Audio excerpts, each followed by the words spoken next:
उन्नति और विकास का, आस और विश्वास का, जन जन के जीवन की खुशहाली का दर्पण, जन जन के जीवन की खुशहाली का दर्पण। ये है कृषि दर्शन, ये है कृषि दर्शन, ये है कृषि दर्शन। जय किसान, जय राजस्थान, जय भारत। भारत सरकार के कृषि मंत्रालय के कार्यक्रम कृषि दर्शन में आप सभी किसान साथियों का स्वागत है। साथियों, हम आपको समय समय पर कृषि क्षेत्र में होने वाली महत्वपूर्ण जानकारियां देते रहते हैं। आज हम आपको बताने जा रहे हैं खरीफ की सब्जियों में कीट व्याधि नियंत्रण कैसे करें। मिलवाएंगे आज के हमारे विशेषज्ञ से, लेकिन सबसे पहले आइए देखते हैं खबरें खेती की। किसान भाइयों नमस्कार। खेती किसानी की खबरों में आप सभी का बहुत स्वागत है। आइए सबसे पहले एक नज़र डालते हैं आज की खेती से जुड़ी हुई कुछ खास खबरों पर। किसानों की आमदनी बढ़ाएगा काला सोना, माइक्रो प्रोसेसिंग यूनिट के लिए 10 लाख का अनुदान, बतख पालन व्यवसाय में है लाखों की कमाई और सफलता की कुंजी विषय पर वेबिनार संपन्न। रोजमर्रा के खाने के बाद बचे अपशिष्ट और बगीचे आदि के कचरे से कंपोस्ट खाद तैयार की जाती है। इसे किसानों की भाषा में काला सोना कहा जाता है। यह पर्यावरण और पैदावार दोनों की दृष्टि से फायदेमंद होती है। किसानों की भाषा में कहा जाने वाला काला सोना यानी कि कंपोस्ट खाद वेस्ट मैनेजमेंट का एक बढ़िया उपाय है। इस काले सोने से मिट्टी की गुणवत्ता सुधरती है। कृषि वैज्ञानिक के मुताबिक कंपोस्ट का उपयोग करने से कृषि लागत को घटाया जा सकता है। इस जैविक खाद को किसान अपने खेत पर आसान तरीके के साथ तैयार कर सकते हैं। इस खाद के प्रयोग से खेतों की उपजाऊ शक्ति बढ़ती है। किसान खेत में पुआल, घास फूस, पत्तियां आदि की मदद से इन्हें बना सकता है। भोजन और अन्य जैविक कचरे आदि के अपघटन से तैयार खाद को कंपोस्ट खाद कहते हैं।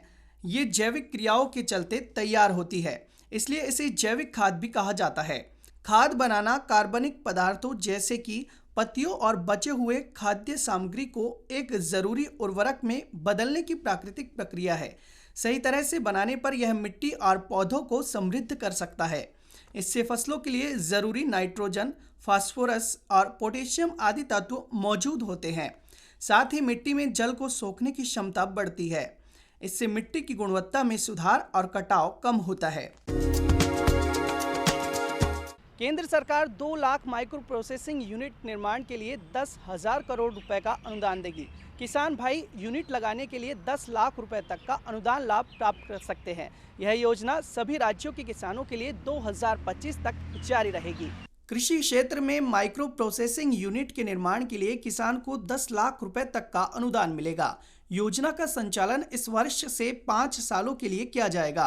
इस दौरान 2 लाख माइक्रो प्रोसेसिंग यूनिट के निर्माण के लिए केंद्र सरकार 10,000 करोड़ रुपए का अनुदान देगी।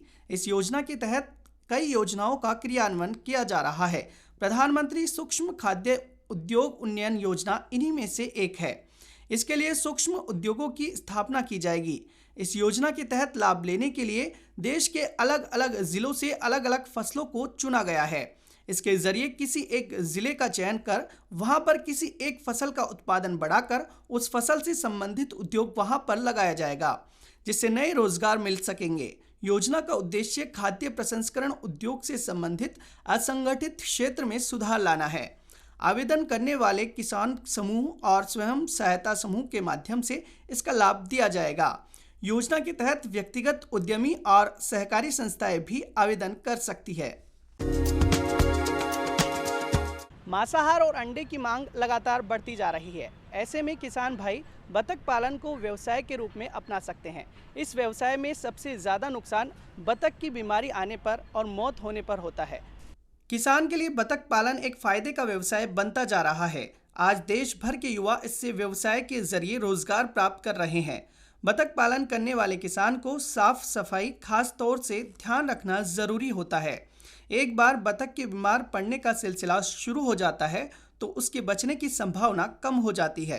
बतख पालन करने वाले किसानों को चाहिए कि उनके रहने की जगह बिल्कुल सूखी हुई हो, ठंड के मौसम में कमरे में लाइट जलाकर रखें। जिस पानी में बतख रहती है वह साफ हो। साथ ही पीएच लेवल सही होना चाहिए। जानकारों के सुझाव से खाकी कैमल, व्हाइट कैपिंग और इंडिया रनर आदि नस्ल की पाली जा सकती है। कृषि महाविद्यालय कुम्हेर की तरफ से आत्मविश्वास सफलता की कुंजी विषय पर वेबिनार का आयोजन किया गया। कृषि महाविद्यालय कुम्हेर की तरफ से हुए इस वेबिनार में मुख्य अतिथि श्री कर्ण नरेंद्र कृषि विश्वविद्यालय के कुलपति प्रोफेसर जे.एस. संधू ने कहा कि कड़ी मेहनत में सफलता का रहस्य छुपा हुआ है। विद्यार्थी अपनी रुचि के मुताबिक कार्य क्षेत्र चुने, इससे उन्हें आगे बढ़ने के साथ लक्ष्य मिल सकेगा।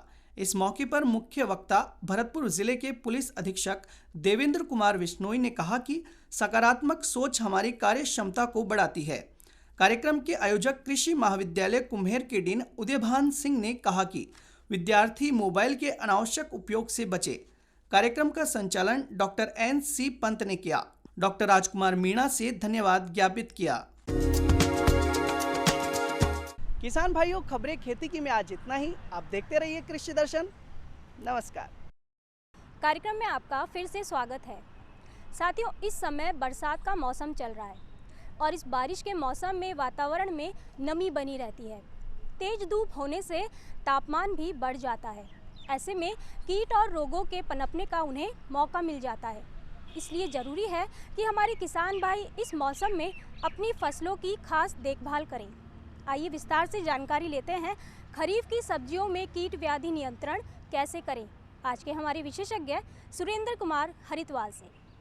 राम राम किसान भाइयों, आज अपन बहुत ही महत्वपूर्ण विषय पर बात करने वाले हैं। और अभी आप लोगों को पता है कि वर्तमान समय में अभी बरसात का सीज़न चल रहा है, मतलब अपना खरीफ की जो फसलें हैं इसमें अपन ने खरीफ की फसलों के साथ साथ में अपन ने अभी इस समय सब्जियों की बुआई की है।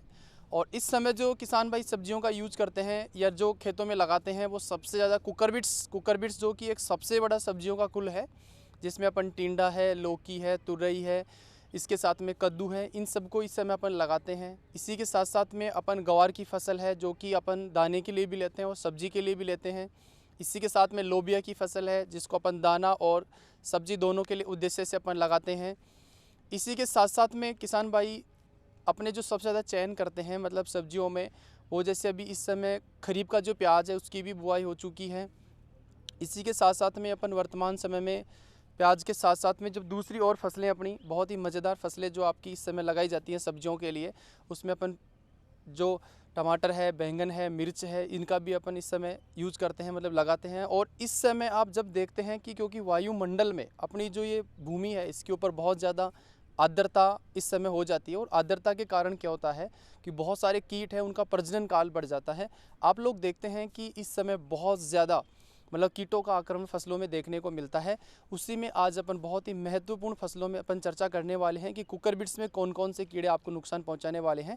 तो कुकरबिट्स में किसान भाई जैसे सबसे पहले मैं आपको बता दूं कि इस समय एक बहुत ही ज़बरदस्त कीड़ा लगता है और उस कीड़े का नाम है फल मक्खी। फल मक्खी जो कीट है वो अभी क्या करता है, जो अपना छोटा फल होता है, जो शुरुआत में जो फल लगता है उसके ऊपर जो फल मक्खी की जो मादा होती है वो उस फल के ऊपर अंडे दे देती है।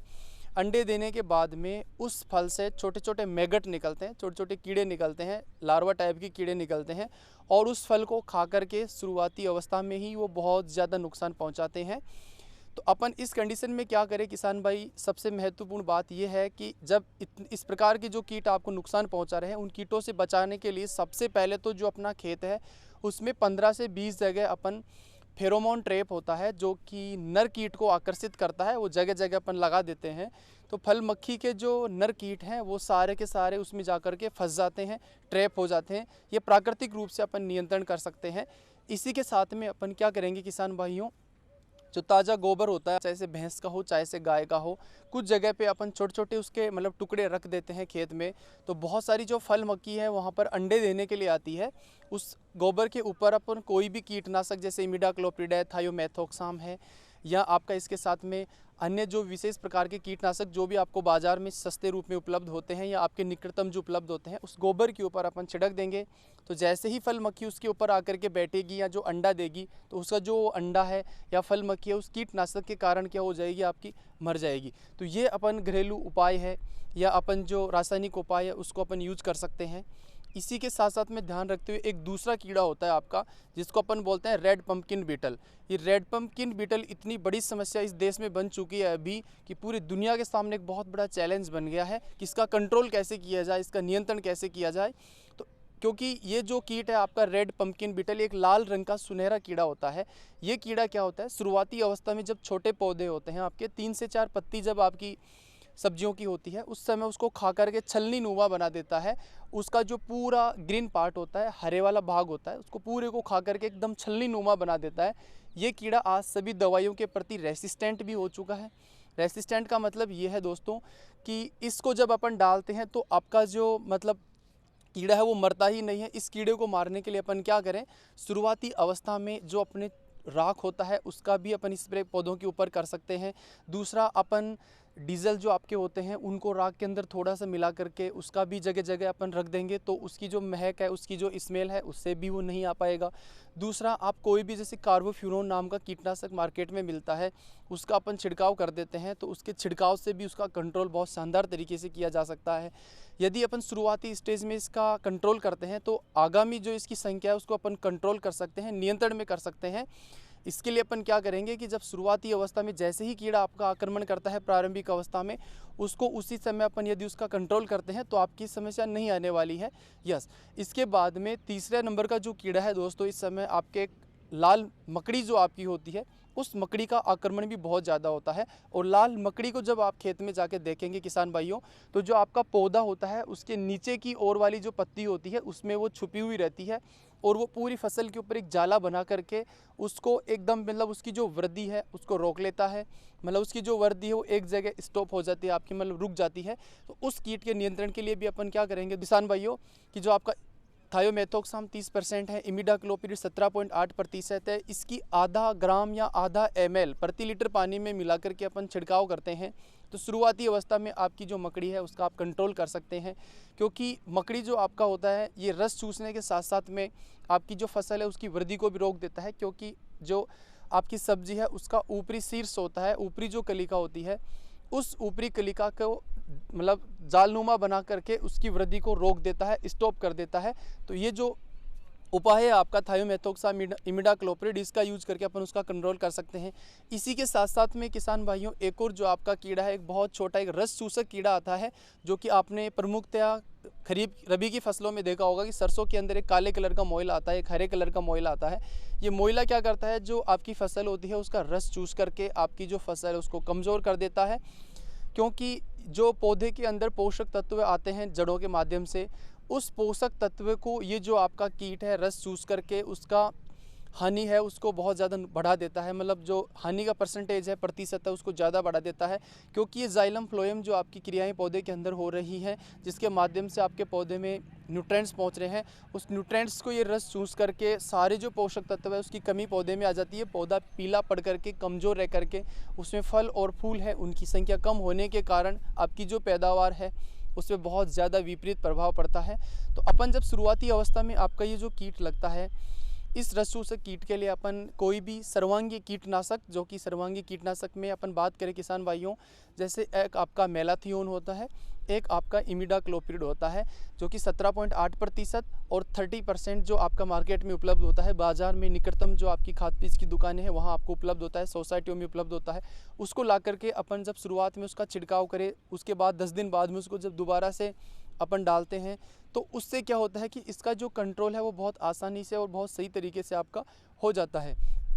इसी के साथ साथ में किसान भाइयों अब अपन बात करें कि ग्वार के अंदर भी कुछ कीट हैं। देखो, ग्वार के अंदर जो खरीफ के कीड़े होते हैं, जैसे इस समय आपका खरीफ का टिड्डा होता है।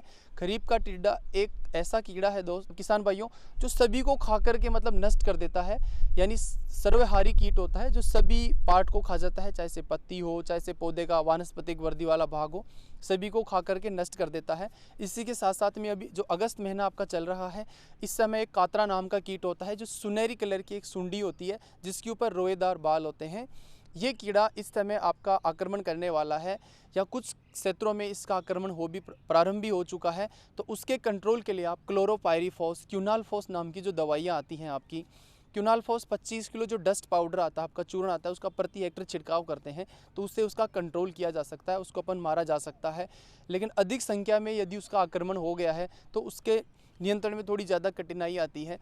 तो प्रारंभिक अवस्था में जब ये आक्रमण होता है आपका, उसी समय आप इसका कंट्रोल करते हैं तो आपकी जो फसल है उसकी जो हानि है उससे अपन बचाया जा सकता है। दूसरा, इसी समय एक सफ़ेद लट कीट है जो कि बहुत ज़्यादा नुकसान फसलों को पहुंचा रहा है। और सफ़ेद लट एक ऐसा कीट है जो कि किसी भी प्रकार की खरीफ की फसल हो सभी को बहुत ज़्यादा नुकसान पहुंचाता है। जैसा आप इसका कंट्रोल की बात करें, इसका कंट्रोल एक छोटे एरिया में आप बिल्कुल करने में थोड़ी ज़्यादा कठिनाई आती है, लेकिन सामूहिक रूप से पूरे ग्रामीण परिवेश में मिलकर के यदि अपन इसका कंट्रोल करें तो इसका कंट्रोल बहुत शानदार और बहुत अच्छे तरीके से अपन कर सकते हैं। तो कंट्रोल की किसान भाइयों अपन बात करें कि जो सफ़ेद लट है वो सबसे ज़्यादा आपको इस समय परेशान कर रही है, तो उसका कंट्रोल किस प्रकार से किया जाए।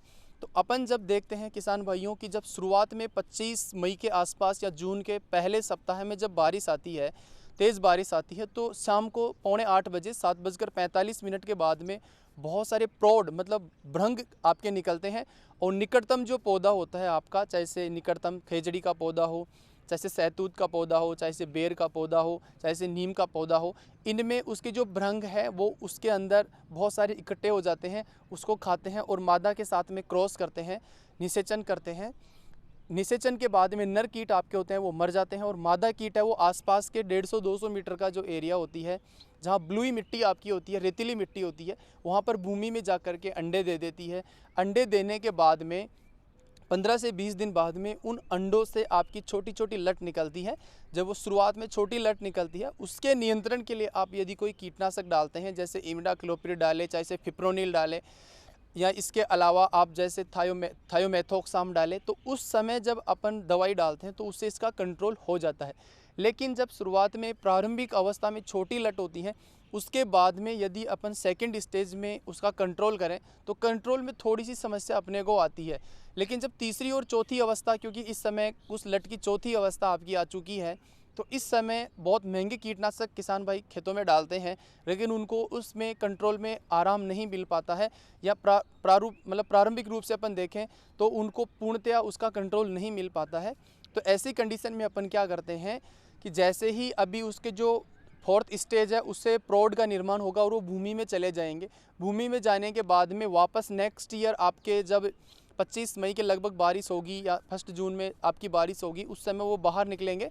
हाँ, तो ऐसी कंडीशन में क्या करना है, सभी किसान भाई यदि पूरे ग्रामीण परिक्षेत्र में देखें कि जैसे ही ये कीड़ा आपका आक्रमण करता है उस समय यदि अपनी जो फसलें हैं या आसपास में जो भी अपने पौधे हैं यदि उनको काट छांट करके उनकी छंगाई करके उनको रख लें, क्योंकि उसको खाने को कुछ नहीं मिलेगा तो वो आपका जो एरिया है उसको छोड़ करके चला जाएगा।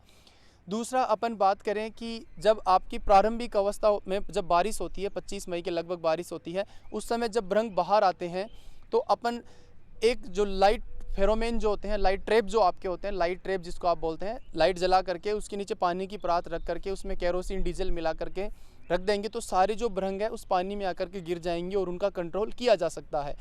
इसी के साथ में दोस्तों एक सबसे गंभीर कीड़ा है आपका दीमक। दीमक एक सामाजिक कीट है, इसका कंट्रोल अपन कर नहीं सकते हैं, लेकिन इसकी थोड़ी रोकथाम अपन कर सकते हैं। रोकथाम इस प्रकार से कर सकते हैं, क्योंकि दीमक है वो पौधे की जड़ों को नुकसान करता है, उसके बाद में पूरे पौधे को खा जाता है। तो अपन दीमक के कंट्रोल के लिए क्या करेंगे, जो आपका खेत होता है उसमें 20 से 30 जगह 1 फीट का गड्ढा बना करके उसमें जो आपका लकड़ी का बुरादा होता है उसको उसमें डाल करके ऊपर से गोबर की जो छोटी छोटी मतलब उपले होते हैं उससे उसको अपन ढक देंगे। तो सारी जो दीमक है उसका जो ध्यान है उस आपका जो लकड़ी का बुरादा है उसको खाने की ओर रहेगा, तो आपकी जो फसल है वो आराम से बच जाएगी। उसमें जो दीमक है उसका ध्यान आपकी जो फसल है उस ओर नहीं जा पाएगा, तो इससे अपन उसका आराम से कंट्रोल कर सकते हैं। दूसरा, अपन कोई भी फसल लगा रहे हैं तो उसका सीड ट्रीटमेंट बीज उपचार करते हैं, जैसे फिप्रोनिल नाम की दवाई आती है 1 ग्राम प्रति किलो बीज में, या क्लोरोपाइरीफोस 4 ml प्रति लीटर मतलब प्रति kg मतलब आपका बीज में मिला करके उसका कंट्रोल किया जा सकता है। अभी आप देख रहे थे खरीफ की सब्जियों में कीट व्याधि नियंत्रण कैसे करें। हमें पूरी उम्मीद है कि आपको ये जानकारी जरूर लाभ देगी। आपको कृषि से जुड़ा कोई प्रश्न पूछना है तो हमें पत्र लिख सकते हैं। पत्र लिखने के लिए हमारा पता है कार्यक्रम कृषि दर्शन, DD राजस्थान, दूरदर्शन केंद्र जयपुर। आप हमें मेल भी कर सकते हैं। हमारा ईमेल ID है krishidarshanjaipur@gmail.com। आज के लिए बस इतना ही। फिर से होगी मुलाकात कुछ नई विषय, कुछ नई जानकारी के साथ। अब हमें आज्ञा दीजिए। नमस्कार।